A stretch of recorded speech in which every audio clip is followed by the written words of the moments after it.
Hello, everybody. Welcome back to another Industry Insider with TMR. I'm Dan McCarthy. I'm really excited today to be joined by Dave Marathakis, the Senior Director of America's Groups and Charters with Quark. Dave, thank you so much for jumping on and chatting with me a little bit today.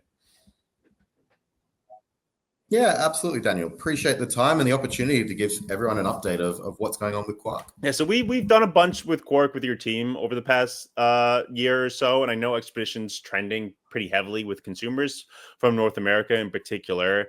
I just sort of want to get your opinion on experiences before we sort of move into itineraries, because I know when consumers think about these kind of trips, they think about experiences first. I'm curious about sort of the lesser known experiences in the polar regions that your partners, that advisors are using now to really inspire their clients and have them think about this kind of travel.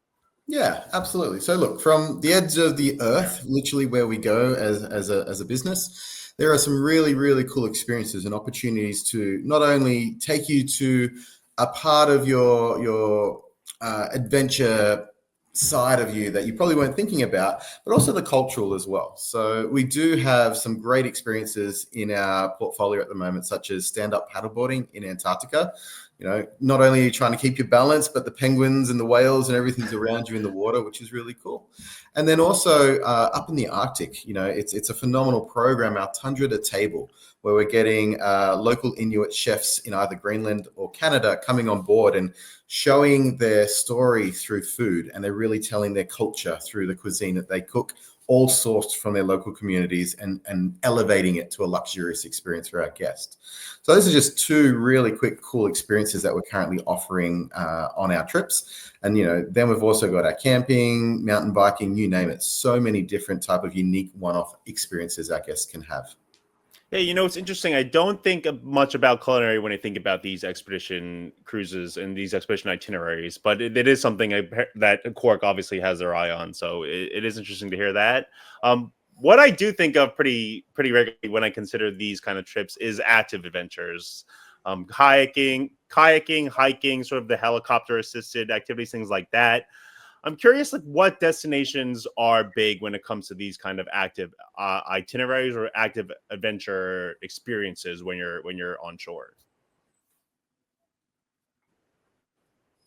Yeah, so we've got two, again, one in each region for us in the Arctic and Antarctica that really stand out. So Greenland is our adventure capital for Quark Expeditions. You know, using those helicopters on board the Ultramarine, again, unique in the industry, we're able to really give our guests some really one-off experiences that you can't get anywhere else, such as the scenic heli landings. We can potentially hike in places where no one has ever stepped before, to mountain biking, to even an overnight camping experience where we'll fly you into a valley completely surrounded by mountains, and you've got an Inuit local guide with you for the night, helping to source local cuisine in the area, and having a night under the stars in Greenland. So that's one amazing adventure experience up there.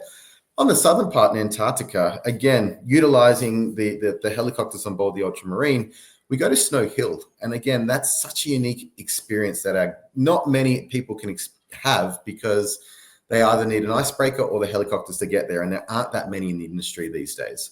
So by using the helicopters, we're able to get our guests over to the island of Snow Hill, about 1.5 kilometers away, or a mile roughly from the colony, and we go for a walk to go visit the emperor penguins. It's such an amazing experience that we only offer a couple of times a year, and it's such a unique way to see these colonies, of emperor penguins that many people just never get a chance to see.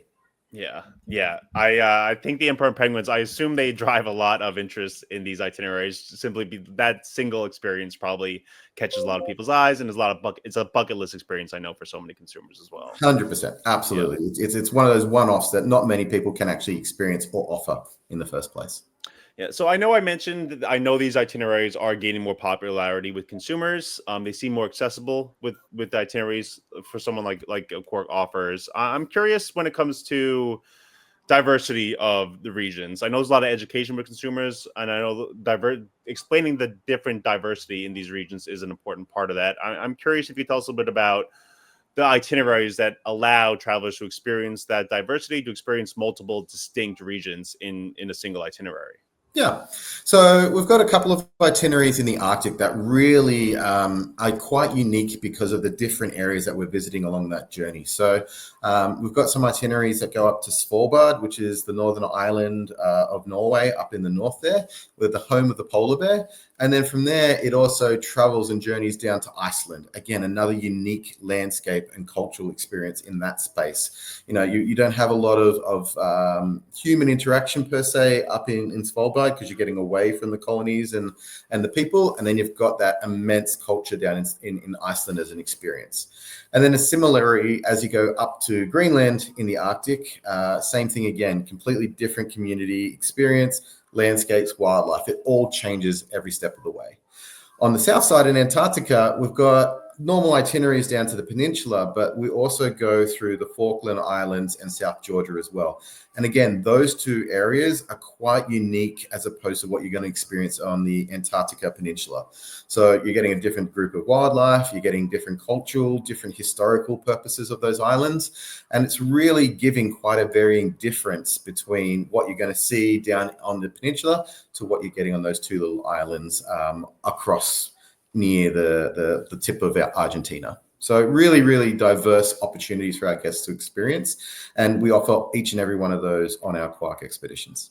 All right, awesome. I've spoke to a few advisors and agency owners who specialize in these kind of experiences earlier this year, and something that pleasantly surprised me, was that they said they get a lot of repeat guests. Like, it's not a one-off itinerary, which maybe it was in my head, but they get clients coming to them over and over again, wanting these kind of things. And I'm curious whether it's repeat guests or whether it's first timers.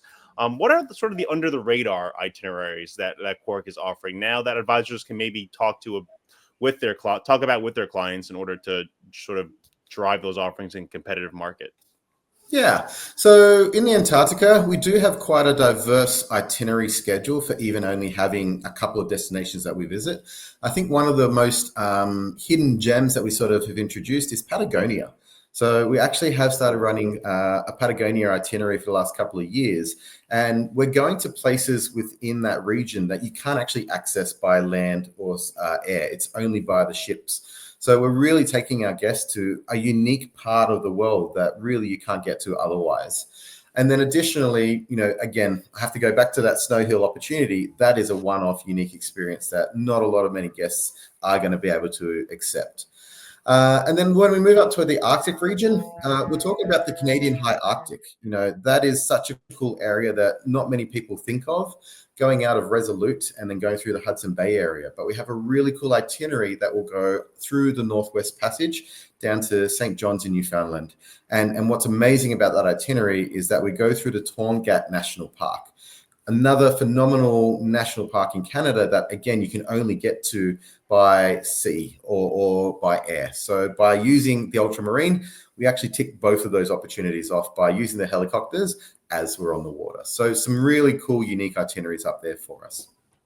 And this segment is just, to me, it's one of the most exciting segments in the industry as a whole, like not just in sailing, but in any kind of travel. So I'm really happy to talk to you about it, Dave.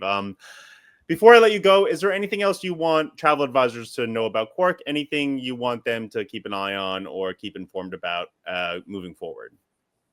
Look, I just truly believe that Quark is the leader in polar expeditions. We've been polar obsessed since 1991. We sort of redid our tagline a couple of months ago to really affirm the fact that we've started in polar, we're still in polar, and that's all we're going to do in the near future as well. So we are really the experts in that space for your guests. We'll make sure that they have the best experience possible with the highest guide to guest ratio in the industry. And again, we're looking for new and creative ways to just really expose those parts of the world that not many guests get to have, and really come back and be satisfied that they've had a true expedition experience with us. So those are the things that we're really working on, and we're going to continue to do in the near future as well. Well, I'm so excited to see how this segment grows over the next couple of years, how Quark and how the other suppliers sort of within it keeps growing and keeps pushing things forward. So Dave, thank you so much for your time. Really wonderful to speak with you. Yeah, appreciate it, Daniel. Thank you very much.